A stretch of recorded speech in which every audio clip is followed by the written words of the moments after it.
অক্টোবরে যারা পুজোর ছুটিতে সিকিম বা দার্জিলিং ঘুরতে আসবেন তারা এই ভিডিওগুলো মাথায় রেখে তারপর ঘুরতে আসবেন।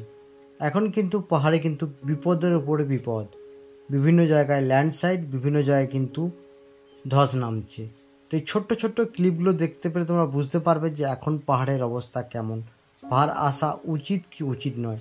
যে কোনো মুহূর্তে কিন্তু উপর থেকে পাথর পড়ছে, যে কোনো রাস্তা কিন্তু খুবই রিস্ক। দেখতে পাচ্ছ অবস্থা, বিভিন্ন জায়গায় জলের তোড়ে রাস্তা ভেঙে গেছে। সিকিমের রাস্তার আর কোনো অবশিষ্ট বলে কিছু নেই, বিভিন্ন জায়গায় কিন্তু রাস্তায় ধস, বিভিন্ন জায়গায় কিন্তু রাস্তার উপরে জল। তো এই সমস্ত ভিডিও দেখবার পর আমার মনে হয় না যে তোমাদের এই বর্ষাকালে বা এই পুজোর সিজনে কিন্তু সিকিম আসাটা ঠিক হবে। কারণ এখন যদি বৃষ্টি থেমে যায় তবেই তোমরা পাহাড় আসো, যদি বৃষ্টি না থামে তাহলে পাহাড় এসো না। পাহাড়ের বিভিন্ন রাস্তা কিন্তু এখন ব্লক, সেটা নর্থ সিকিম হোক, ইস্ট সিকিম হোক, সেটা তোমার দার্জিলিং হোক। দেখে বুঝতেই পারছো কি অবস্থা, চারিদিকে কিন্তু ধসের একটা অগ্নিযুদ্ধ চলছে। বাস এই যে ধস নেমে গেল, এই রাস্তাটা কিন্তু NH10 কিন্তু এবার ব্লক। কতক্ষণ ব্লক থাকবে কেউ জানে না, 2 ঘন্টা 3 ঘন্টা 4 ঘন্টা কতক্ষণ পর এই রাস্তাগুলো পরিষ্কার করা হবে। যতক্ষণ না কোনো জেসিবি আসবে ততক্ষণ কিন্তু এই রাস্তাগুলো পরিষ্কার করা হবে না। অলরেডি কিন্তু মানে কি বলবো, একের পর এক গাড়ি লাইন দিয়ে দাঁড়িয়ে আছে, উপর থেকে বড় বড় পাথর নিচে পড়ছে। তো খুব বিপজ্জনক, খুব খারাপ অবস্থা সিকিমে। তোমরা বিশেষ করে এখন সিকিম বা দার্জিলিংয়ে ট্যুর প্ল্যান করো না। ট্যুর প্ল্যান করলেও হাতে 2 থেকে 3টে দিন এক্সট্রা নিয়ে ট্যুর প্ল্যান করবে, কারণ যে কোনো সময় যে কোনো রাস্তা কিন্তু ব্লক হতে পারে। তারপর পাহাড়ে বৃষ্টি, এই লাগাতার বৃষ্টির ফলে কিন্তু পাহাড়ের জনজীবন আরও খারাপ হয়ে গেছে। দেখে তোমরা বুঝতেই পারছো, সকাল সকাল কিন্তু বৃষ্টির কোনো থামবার কোনো লক্ষণই কিন্তু নেই। তারপর রাস্তা বিভিন্ন জায়গায় ব্লক। এরকম যদি দিনের পর দিন দেখো, পাথরের সাইজটা দেখো উপর থেকে পড়ছে কত বড়, বুঝতে পারছো। এই সময় যদি ছোটো গাড়িটা পাস করে তাহলে কী বিপদটাই না হবে। মানুষজন কিন্তু দাঁড়িয়ে পড়েছে, রাস্তা পুরোপুরিভাবে জাম। এই জাম কতক্ষণ পর ছাড়বে এবং কতটা ধস নামবে দেখতে পাচ্ছ, একের পর কিন্তু ধস নামছে, মানে খুবই বিপদ, বুঝতে পারছো। এই সময় মনে কর তুমি বুঝতে পারো না, পাশ দিয়ে পেয়ে যেতে, বুঝেছো। দেখো পুরো পাহাড়টা কিন্তু আস্তে আস্তে ধসে নামছে। তো কখন কী হবে কেউই বলতে পারে না, দেখতে পাচ্ছ অবস্থা। দেখো একবার অবস্থা দেখো, তারপর তোমরা মাথায় ভাবো যে পুজোর আগে আসবে কি আসবে না। আমি কেন বারবার বারণ করছি যে পুজোর সময় এখন এসো না। দেখো অবস্থা দেখো, দেখো NH10 অবস্থা দেখো। কেন NH10 3 থেকে 4 ঘন্টা 5 ঘন্টা এক্সট্রা লাগবে না।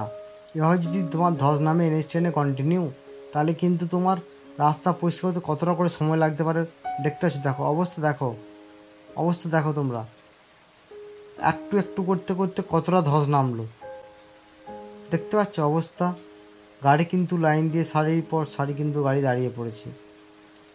অবস্থা দেখো, NH10 অবস্থা তোমরা দেখো। মানুষের এখানে শুধু দাঁড়িয়ে দাঁড়িয়ে দেখা ছাড়া কোনো উপায় নেই। হ্যাঁ, সিকিমের ওয়েদার খুব ভালো। সিকিমের নর্থ সিকিমের ব্রিজগুলো দেখো, নর্থ সিকিমের ব্রিজগুলো দেখতে পাচ্ছ অবস্থা। জল দেখো, তিস্তা নদীর ওপর জলের গতিবেগটা একবার শুধু তোমরা তাকিয়ে দেখো, দেখলে তোমাদের নিজেদের ভয় লেগে যাবে, ভয় ভয়। নর্থ সিকিম এখনও পর্যন্ত পর্যটকদের জন্য খোলেনি।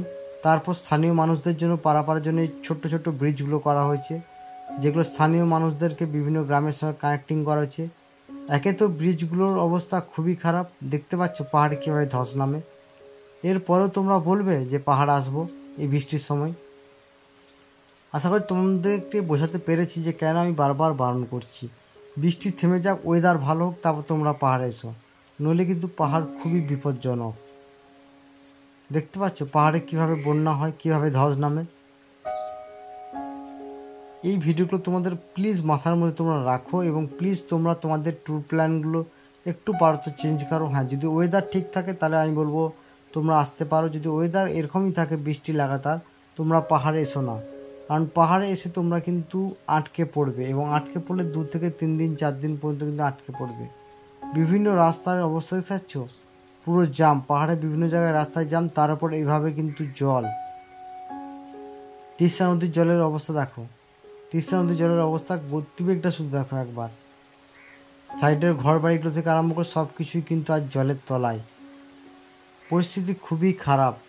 তো সিকিমের এরকম আপডেট ভিডিও পাওয়ার জন্য অবশ্যই চ্যানেলটাকে সাবস্ক্রাইব করে পাশে থাকা বেল আইকনটাকে প্রেস করে দাও।